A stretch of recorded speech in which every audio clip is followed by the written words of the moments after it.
Have you ever felt like you're just not enough? Like no matter what you achieve, something's still missing? That you need to prove yourself over and over and over? Here's the truth: feeling not enough won't go away by adding more to your life. It's not about what you gain, but about believing you're already enough. So how do you start feeling that way? Let's dig into it. Today, we're diving into an idea that could change how you see yourself, your goals, and even your happiness. Think about how much time we spend worrying, striving, trying to meet some invisible standard. But what if real fulfillment isn't about doing more? What if it's about accepting that you're enough right now? Here's the thing: a lot of us quietly believe we aren't enough as we are. We chase achievements, approval, and the next big thing, hoping these will complete us. Society keeps telling us we need to be more, do more, have more. And that constant push, it creates stress, anxiety, and even burnout. So how do we break out of this exhausting cycle? How do we find peace in knowing we're already enough without needing to prove it? Let's start with a reality check. Today, we're surrounded by images of success, beauty, and perfection. Social media ads and even casual conversations can make us feel like we need to level up constantly. But look deeper and you'll see that the happiest people aren't the ones who have the most. They're the ones who feel content with what they have and who they are. Why? Because they found a way to feel enough from within. So, what's their secret? Here's where we get practical. Let's break it down into simple steps to start shifting this mindset. 1. Stop comparing yourself to others. Comparison is a trap. It's easy to fall into, especially today when we see everyone else's highlights all around us. You see someone else's achievements, their job, their house, the vacations they take, and it's natural to wonder, am I missing something? But here's the reality: comparing yourself to others is like comparing apples to oranges. No two lives are the same, and no one's journey matches yours exactly. Think about it this way. When you compare, you're looking at one small piece of someone else's life, often the polished, perfect piece they want you to see. Social media, for example, gives us curated, filtered glimpses, not the full picture. And because of this, we get a distorted sense of reality. It's like watching the movie trailer and assuming you know the whole story. But you don't. You're only seeing what they're choosing to show. And that's rarely the struggle, the setbacks, the disappointments. It's just the surface. So why not choose a different focus? Instead of looking at what others have, look within. Ask yourself, what do I bring to the table? What are my strengths, my unique qualities? These are the things that define you, that set you apart. And the beauty is, no one else can replicate them. You have skills, experiences, a perspective that is all yours. When you focus on those, you start to see that there's no need to compare. You're not in competition with anyone else. But how do you actually stop comparing? Start by limiting how much you expose yourself to things that make you feel less than. It could mean reducing time on social media or being more selective about who you follow. Surround yourself with people and content that uplift you, that remind you of your own value. Remember, you're the only person who can live your life. And that's a life worth investing in fully without needing to stack it up against someone else's. Another practical approach? Try comparing yourself to yourself. Look back at where you were a year ago or 5 years ago. Look at the progress you've made, the things you've learned. When you view life this way, each step forward becomes meaningful. You're competing with yourself and you're aiming to be better today than you were yesterday. That's progress worth celebrating. The truth is, when you put energy into becoming your best, you're too busy to compare. Your focus shifts and you begin to feel more complete, more secure. And that's because you're building on something real, your own strengths, your own journey. So let go of the comparison game. Start appreciating what you have, who you are, and where you're going. There's no one else who can walk your path, so focus on making it the best it can be. 2. Practice gratitude for where you are right now. Gratitude isn't just about saying thank you, it's a mindset shift. When you practice gratitude, you're actively choosing to focus on what's present rather than what's missing. And this simple act has the power to change how you see the world and yourself. Think about it. When you wake up each morning and focus on what's lacking, what's wrong, you start the day with a feeling of not enough, you're already behind, already thinking about what's missing. But when you start with gratitude, you're starting with abundance. You're saying, here's what I already have. Here's what I appreciate this. Doesn't mean you don't have goals or ambitions, it just means you're not letting them define your sense of worth. Start with the small things. You don't have to be grateful for major milestones every day. In fact, it's the little things that often bring the most comfort, the things we might take for granted. You have a roof over your head, a meal to eat, someone to talk to. These things are simple, but they're also essential. By appreciating them, you ground yourself in what's real and what's here right now. You're reminding yourself that at this moment you have enough. And gratitude isn't just something that feels good, it's backed by science. Studies show that people who regularly practice gratitude experience higher levels of happiness and lower levels of happiness and lower levels of stress. Why? Because they're training their brains to focus on abundance rather than lack. It's not about ignoring problems or pretending everything's perfect. It's about balancing your perspective so you see the good even when things are challenging. Here's a practical way to start. Every morning, write down 3 things you're grateful for. They don't have to be profound. They could be as simple as a warm cup of coffee, a good night's sleep, or a nice conversation you had. By starting your day with gratitude, you set a positive tone. You're saying, I already have enough, and this feeling of enoughness is powerful. It builds confidence. It reminds you that you're okay as you are. Now, practicing gratitude doesn't mean you stop striving or growing, but it means you're no longer chasing things out of a feeling of lack. You're not saying, I'll be happy, when you're saying, I'm grateful now and I can still aim for more. This approach is freeing. It takes the pressure off. You can work toward goals without letting them dictate your happiness. So if you're feeling stuck, if you're feeling like you're constantly reaching but never arriving, pause. Take a moment to look at what you already have, at who you already are. Recognize that this moment is enough, that you are enough. This isn't settling, it's a foundation. A foundation of peace from which you can build without the constant worry of not enough. Gratitude is a practice, and the more you do it, the more natural it feels. So start today. Begin to see your life through a lens of gratitude and watch how it transforms your perspective, your mood, and even your relationships. Gratitude is more than a habit. It's a way to live in a state of calm and contentment, knowing that you already have what matters most. 3, set intentional goals, not validation goals. Setting goals is essential. Goals give us direction. They give us something to aim for. But the question is, are these goals truly for you, or are they for someone else? Are they driven by your own desires or by the hope of impressing others? You see, there's a big difference between goals that come from within and goals that seek validation from outside. Here's the danger with validation goals. They're rooted in a need for approval. Maybe you're aiming for that job title, that car, that degree, thinking it will make you finally good enough. But here's the truth. When we chase goals for validation, we hand over our sense of worth to someone else. And the thing about seeking validation, it's fickle.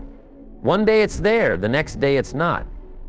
You're always waiting for someone to say, you did good, you're enough, but that kind of approval isn't lasting. It fades, and you're left right where you started, wondering if you're enough, still chasing.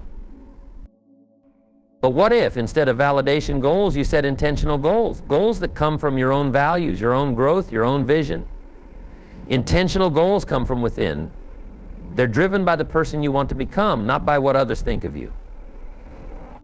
Maybe it's a goal to get healthier, not to look good for someone else, but to feel strong and energized. Maybe it's a goal to learn a new skill, not to impress others, but to satisfy your own curiosity and growth. Or maybe it's a goal to give back, to make an impact in your community because it aligns with your values. These are intentional goals. The beauty of intentional goals is that they're fulfilling from the inside out. When you achieve them, there's a sense of pride, a sense of inner satisfaction that doesn't depend on applause or approval. You know you did it for you, and that's what makes it powerful. When goals are self-driven, you're not constantly looking around waiting for someone else to approve. You're building confidence one step at a time. So how do you start setting intentional goals? First, pause, reflect. Ask yourself, why do I want this? Get honest. If you find that the goal is for someone else's approval, question whether it's truly worth it. Will achieving that goal make you feel fulfilled? Or will it leave you feeling empty once the applause dies down? Another way to set intentional goals is to align them with your values. Think about what truly matters to you. Is it growth, health, knowledge, service? When you set goals that reflect your values, they resonate. They fuel your spirit, not just your ego. And here's the thing, when you're fueled from within, your journey becomes a lot smoother. You're not chasing, you're creating. You're building a life that reflects who you are, not who others expect you to be. And let's be clear, intentional goals don't mean you don't care about progress. In fact, they're the opposite. When you're driven by your own intentions, you're more likely to stay committed, more likely to push through obstacles. Why? Because the motivation is genuine. You're doing it for you, not for a pat on the back. So choose intentional goals. Aim for growth, for fulfillment, not validation. Validation comes and goes, but true satisfaction, it sticks with you. And that's the kind of life worth building, one that's rooted in your own purpose, your own strength. When you set goals that align with who you are, you're telling yourself, I am enough, I'm doing this for me, and that's a powerful place to be. Or, learn to let go of control. Control is something we all want. We want to manage outcomes, to ensure everything goes exactly as we plan. But here's the truth, the more you try to control, the more you find yourself stressed and frustrated. Life is unpredictable, and no matter how hard you try, you can't control every detail. Trying to do so will only drain you. The real strength lies in learning to let go. This doesn't mean you don't care, it doesn't mean you're giving up. Letting go simply means you're choosing not to obsess over every outcome. You're releasing the need for everything to be perfect. You're focusing on what you can control, your attitude, your actions, your responses, and you're letting the rest unfold as it will. Think about this, how many times have things turned out differently than you expected? Probably more than you can count. And often that's okay. Sometimes things going wrong actually lead to something better. When you let go, you're open to possibilities you might not have considered. You're saying, I trust that things will work out, even if they don't go my way, and that's where real peace comes from. Letting go doesn't mean you stop caring. It means you stop trying to force things. You do your best, you put in the work, and then you release. You release the need to control every little detail. Instead, you focus on what's within your hands, your efforts, your choices, your mindset. When you focus on these things, you're giving yourself a foundation of stability. You're building resilience. A lot of our stress comes from trying to control what we can't. We try to control people, circumstances, outcomes, and when things don't go our way, we feel frustrated. But here's the thing, you can't control people.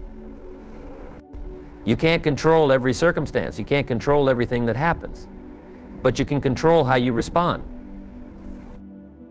There's power in accepting this reality. When you stop needing to control everything, you start experiencing life in a new way. You're not constantly tense, constantly waiting for the next thing to go wrong.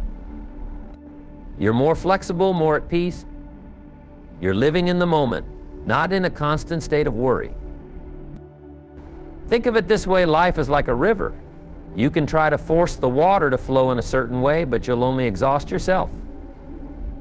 Or you can flow with it, letting it take you where it will. That doesn't mean you don't steer. It means you work with the current, not against it. You're adapting, not fighting. One of the most powerful things you can do for your peace of mind is to let go of the need for control. Embrace uncertainty. Trust that, even if things don't go exactly as planned, you'll be okay. You are enough just as you are. And when you stop needing to control every outcome, you find a sense of freedom. You realize that you don't need everything to go perfectly to feel at peace. Letting go is an act of courage. It takes strength to release the need for control, to trust that things will work out in their own way. But when you do, you find a new level of resilience. You're no longer depending on external things to feel okay. You're grounded in yourself, in the knowledge that you are enough no matter what happens. That's real power. And that's what it means to live with peace and confidence, even in a world full of uncertainty. 5. Embrace imperfections as part of your journey. Perfection, it's a word we've all heard, a goal we often strive for. But here's the truth, nobody's perfect. Not me, not you, not the people we admire or look up to. Imperfections are part of the human experience. Yet, so many of us try to hide them, cover them up, or pretend they don't exist. But what if, instead of hiding, we embraced our imperfections? Think about this: every flaw, every misstep, every so-called failure, it's all part of your journey. It's part of what makes you you. When you try to push these parts of yourself away, you're rejecting parts of your own story. But when you embrace them, you're telling yourself, I am enough, just as I am. This doesn't mean you won't try to grow or learn. Growth is natural, and learning from mistakes is wise. But it means you stop punishing yourself for being human. You stop seeing imperfections as a roadblock and start seeing them as a part of the road. Think about all the times you learned from a mistake. How many times did a so-called failure lead to something better, something unexpected? Maybe you lost a job only to find a better one. Or maybe you made a bad decision, but in the process, learned something valuable about yourself. These moments of imperfection, they're not just obstacles, they're teachers. They give you lessons you wouldn't get any other way. When you accept your flaws, you're allowing yourself to grow without the heavy burden of shame or guilt. There's freedom in that. You stop hiding, you stop pretending, you start living more authentically. And when you live authentically, you're more at peace, more comfortable in your own skin. Perfection is a myth. It's an illusion that keeps people trapped. They think, once I'm perfect, then I'll be happy. Once I'm flawless, then I'll be enough. But that day never comes, because perfection is always out of reach. It's like a mirage. The closer you get, the farther it seems, and if you spend your life chasing it, you'll find yourself exhausted, discouraged, always feeling like you're falling short. But here's the liberating truth: you don't need to be perfect to be enough. You're enough right now, with all your flaws, with all your quirks, with all the little things you wish were different. When you start seeing yourself in this way, you begin to feel a new kind of strength. A strength that doesn't depend on how others see you. A strength that comes from accepting yourself fully. Now, accepting imperfections doesn't mean you'll stop trying to improve. It doesn't mean you'll settle for mediocrity. It just means you're kinder to yourself in the process. You're patient with yourself. You recognize that growth is a journey, and on that journey there will be setbacks. There will be days when you feel not good enough, but those days don't define you. They're just part of the experience. Imagine you're climbing a mountain. There are moments when you stumble, moments when the path is rocky, and moments when you might even consider turning back. But every step, even the missteps, bring you closer to the top. Every stumble is part of the climb. You wouldn't reach the top without them. In the same way, every imperfection, every flaw is part of your journey. It's part of what shapes you. When you start embracing imperfections, you also start seeing them in a new light. You start to see that they're not mistakes, but parts of your uniqueness. They're the brushstrokes that make up the painting of who you are. Without them, you wouldn't be complete. And here's another truth: your imperfections make you relatable. They make you human. They allow you to connect with others on a deeper level. Think about the people you respect, the ones you feel drawn to. Are they flawless? Probably not. In fact, it's often their vulnerabilities, their openness about their struggles that make them inspiring. You connect with them because you see yourself in their imperfections. They remind you that it's okay to be human, that it's okay to stumble.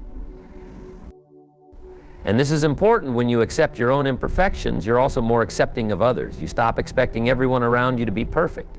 You stop judging so harshly. You start seeing others with more compassion, more understanding. It's a ripple effect. Accepting your own flaws makes you kinder, more empathetic, both to yourself and to those around you. So how do you start embracing imperfections? Start by changing how you talk to yourself. When you make a mistake, don't berate yourself. Don't call yourself stupid or not good enough. Instead, acknowledge the mistake, learn from it, and move on. Remind yourself, I'm human, I'm growing. And this is just part of the process. Treat yourself the way you would treat a friend. Would you tell a friend that they're not good enough because of one flaw? Of course not. You'd remind them of their strengths, you'd encourage them. So give yourself that same kindness. Another step is to stop comparing yourself to others. Everyone has their own journey, their own strengths, their own struggles. When you compare, you're only seeing a tiny fraction of someone else's life. You don't see their inner battles, their self-doubt, their moments of insecurity.